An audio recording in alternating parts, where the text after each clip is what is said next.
네, 이번엔 특징주 좀 더 자세하게 살펴보도록 하겠습니다. 종목 모니터 이어지는데요. 오늘 이 시간은 동양종금증권 가산디지털지점의 최민규 과장 전화로 연결합니다. 과장님 안녕하십니까? 네, 안녕하세요. 네, 자 일단 오늘 첫 번째 특징주로 준비한 건 GS건설입니다. 건설주가 올 들어 이틀 거래일 동안 나쁘지 않은 흐름인데요. 그 가운데서도 GS건설의 상승이 돋보입니다. 어제보다 오늘이 더 그렇고요.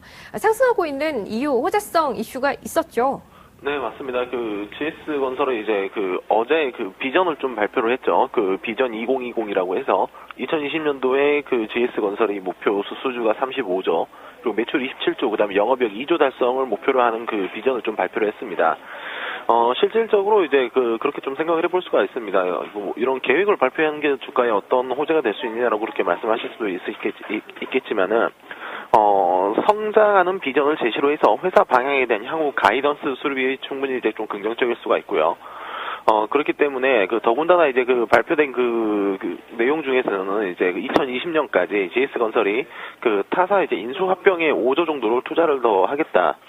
그렇게 이제 또 발표를 해가지고 이러한 점들이 이제 주가에 호재가 돼서 금일 약 한 4.7% 정도 이제 상승을 좀 보여주고 있고요. 또한 이제 오늘 시장이 특징이죠. 오늘 시장에서 프로그램 매수 유입되면서 이제 지수 관련 대형주들이 올라가면서 그에 대한 혜택도 좀 보고 있는 것 같습니다. 추가적인 상승은 조금 더 이제 가능해 보이지만은 이제 비전 제시, 오로지 비전 제시 하나가 주가 상승의 폭발적인 모멘텀은 좀 될 수 없다라고 좀 판단을 하고 있고요. 그렇기 때문에 목표가는 약 한 10만 5천 원 정도로 설정을 하신 후에 대응하시면은 충분히 괜찮을 거라고 생각을 하고 있습니다. 일단 현재 오르고 있는 상황에서는 10만 5천 원 정도를 넘어서는 강한 강도의 추가적인 상승은 기대하기 힘들다라는 평가로 이해를 해도 되겠습니까? 네, 맞습니다. 비전 제시한 게 실질적으로 바로 직속으로 연결되는 그러한 강한 모멘텀은 되지는 않을 거라고 생각을 하고 있기 때문에 단기적으로 조금 접근하셨으면 합니다. 네, 알겠습니다. 두 번째 특징 종목도 살펴볼게요. 업종입니다. 오늘 정유주도 흐름이 굉장히 좋고 석유화학주도 역시 전반적인 강세입니다. 화학업종 내에 속해 있는 대부분의 종목들이 상승 흐름을 타고 있는데요. 어떻게 보면 올해 전반적으로 봤을 때도 좀 기대를 해도 괜찮겠습니까? 일단 오늘이 이제 새해 이제 제 2거래일인데 이제 첫날은 이제 강보합으로 끝났었고 이제 정유화학 업종들이 오늘 외국인과 기관의 동반 매수세가 좀 들어오면서 유입이 되면서 주가 상승을 좀 그렇게 이끌고 있습니다. 특히 이제 정유주들 같은 경우에는 이제 유가 WTI 기준으로 해서 $100 부근에서 현재는 안정적인 모습을 현재 보이고 있고요. 그리고 이제 근시일 내에 아마 $100를 넘어서 안착하는 모습이 나타날 거라고 예상을 하고 있습니다. 또한 이제 최근에 이제 좀 많이 빠졌던 정제 마진이 요 며칠 동안 좀 반등을 함으로써 그에 따라 이제 좀 모멘텀이 좀 발생을 하고 있고, 개별 종목으로 GS, SK 이노베이션, SO일 모두 보면은 기관 외국인이 동반 매수가 현재 유입되는 모습을 좀 볼 수가 있고요. 더군다나 정유주들, 특히 이제 정유주들 같은 경우에 최근 시장 대비해서 하락폭이 컸고, 정유주들의 주가가 캐탈리스트인 유가가 안정적인 모습을 보이고 있기 때문에 추가적인 상승은 충분히 가능하다라고 좀 판단을 하고 있고요. 셋 중에서는 이제 사업 포트폴리오가 가장 다각화가 잘 된 SK 이노베이션을 좀 최선호주로 좀 생각을 하고 있습니다. 호남석유, 하나케미칼, LG화학 등으로 이제 대표된 이제 석유화학주들 역시 좀 상승하는 모습을 보이고 있고, 하지만은 이제 화학주들 같은 경우에는 이제 정유주들이랑 좀 비교를 해봤을 때 주가 상승의 모멘텀이 좀 떨어지는 건 사실입니다.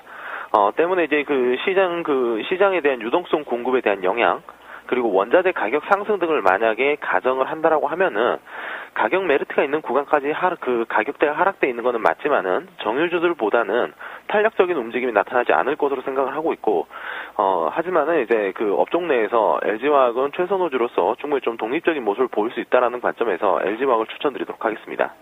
자, 세 번째 오늘 특징적인 움직임 나타내고 있는 종목으로 고른 것이 현대글로비스입니다. 오랜만에 반등이죠. 한 닷새 정도 만에 현재 반등을 하고 있는데 최근에 흐름이 워낙 좀 부진했던 데다 오늘 반등에도 불구하고 현재 121선 정도에서는 저항을 좀 받고 있어서 오늘 상승의 의미를 얼마나 둬야 하는 것인지 의견이 좀 필요할 것 같아요. 어떻게 평가하십니까?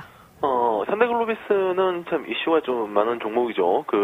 제주회사부터 시작을 해서 특히 이제 최근 들어서 이제 얼마 전에 오늘은 물론 이제 금일은 강한 반등을 현재는 보이고 있지만은 얼마 전에 이제 현대기아차와의 1조 3조 정도 규모 계약을 현재는 소송 계약을 이렇게 체결을 했었는데 시장 컨센서스는 계약 규모가 이보다는 약간 훨씬 더 큰 계약 규모, 지금 이제 약 한 1조 3조 정도의 계약 규모라고 하는 거는 현대차 그룹 전체 수출의 약 한 40% 정도를 차지하고 있는데, 시장 컨센서스는 계약 규모가 약 한 70% 이상 될 거다라고 예상을 했었습니다. 시장 컨센서스보다 물론 이제 그 계약에 대한 공시는 나왔지만은 컨센서스를 하회하기 때문에 주가는 약 한 4일 연속으로 좀 하락을 했고요. 오늘 이제 5일째 거래일 만에 현재는 좀 반등이 나타나주고 있습니다. 금일 현대는 반등을 해주고 있지만은, 최근 시장이, 살펴보시면은, 펀더멘탈 저평가, 밸류에이션이죠. 밸류에이션적 관점보다는 시장이 어느 정도 좀 센티멘털적인 관점에서의 접근이 용이하다라고 생각하고 있으므로, 물론 자동차 업종과 현대 글로비스, 펀더멘털에 대해서 의구심이 드는 건 절대 아닙니다. 그렇지만은 시장에서 센티멘털적 관점에서 보면은, 현재 자동차 업종이 최선호 업종 아닌 것으로 판단이 하고 있기 때문에, 글로비스도 여기서 오늘 이제 단기적으로 4일 하락 후에 반등이 나왔으므로 단기 트레이딩 관점에서 접근하는 게 맞다라고 생각을 하고 있습니다. 단기적으로 목표를 좀 잡아본다면 어느 정도 선이 적절하겠습니까?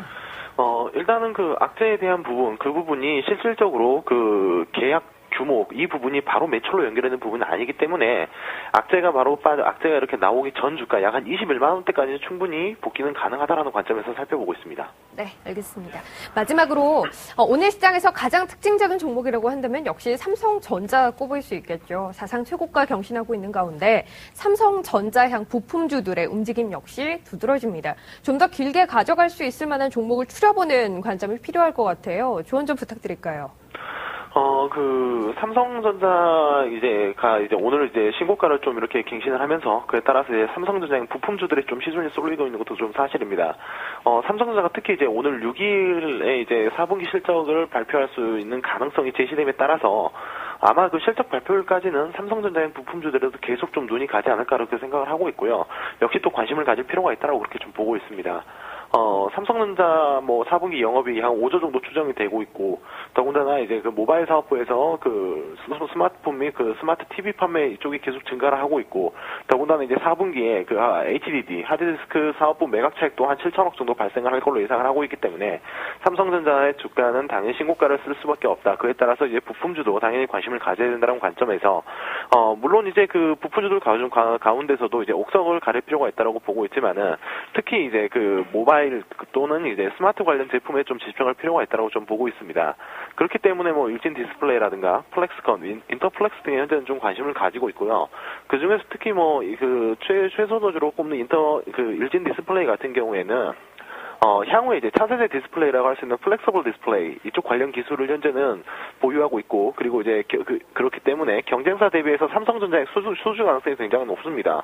그리고 이제 삼성전자에서도 그랬고 삼성 S&D에서도 추후 나올 스마트폰의 신제품 모델에 플렉서블 디스플레이 탑재 가능성을 굉장히 높게 이렇게 현재는 바라보고 있기 때문에 이 플렉서블 디스플레이가 또 하나의 주가 상승의 모멘텀으로 작용할 수 있다라고 그런 판단을 하고 있습니다.